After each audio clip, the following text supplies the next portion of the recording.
ദൃശ്യങ്ങളൊക്കെ കാണാനൊരു രസമൊക്കെ ഉണ്ട്. പക്ഷേ ഈ ആനകൾ വരുന്ന ജനവാസ മേഖലയിലേക്കാണോ?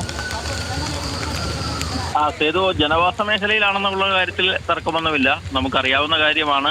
ആതിരപ്പള്ളിയിൽ ഏറ്റവും കൂടുതൽ ആനശല്യം ഉണ്ടാകുന്ന പ്രദേശം തന്നെയാണ് വെറ്റിലപ്പാറ പോലെയുള്ള സ്ഥലങ്ങൾ.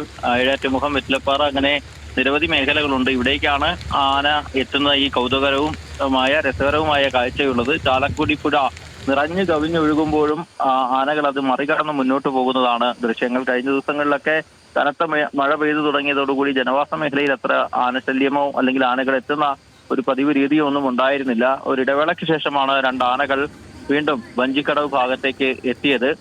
കാട്ടിൽ നിന്നും പുഴ കടന്നാണ് ആനകൾ ഈ പ്ലാന്റേഷൻ കോർപ്പറേഷന്റെ ഭാഗത്തേക്ക് എത്തിയിട്ടുള്ളത്.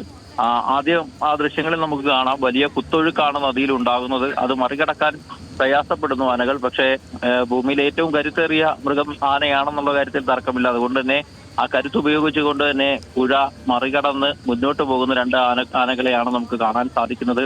രസകരമായ ദൃശ്യമാണ്. പക്ഷേ പ്രദേശവാസികൾക്ക് ഈ ആന എത്തുന്നത് ആശങ്കയാണ്. നിലവിൽ ആന കൊണ്ട് പ്രശ്നങ്ങളൊന്നും മേഖലയിൽ ഉണ്ടായിട്ടില്ല. പ്ലാന്റേഷൻ കോർപ്പറേഷനിൽ തന്നെയാണ് ആനകൾ നിലയുറപ്പിച്ചിട്ടുള്ളത്. അവിടെ നിന്നും കുറച്ച് സമയത്തിനകം മടങ്ങുമെന്നാണ് പ്രതീക്ഷിക്കപ്പെടുന്നത്. രാവിലെ 7:30യോടുകൂടിയായിരുന്നു ഈ സംഭവം നടക്കുന്നത്. ഏതായാലും ആന അവിടെ എത്തിയതറിഞ്ഞ് വനപാലകരും പ്രദേശവാസികളും ജാഗ്രതയിലാണ്. ചെയ്തു. ഓക്കെ ലെവിൻ, വ്യക്തമാണ്. അതിരപ്പള്ളിയിൽ നിന്നുള്ള കാഴ്ചകളാണ് പ്രിയപ്പെട്ട പ്രേക്ഷകർ കണ്ടത്. വിവരങ്ങൾ നൽകുകയായിരുന്നു നമ്മുടെ ലെവിൻ കെ വിജയൻ.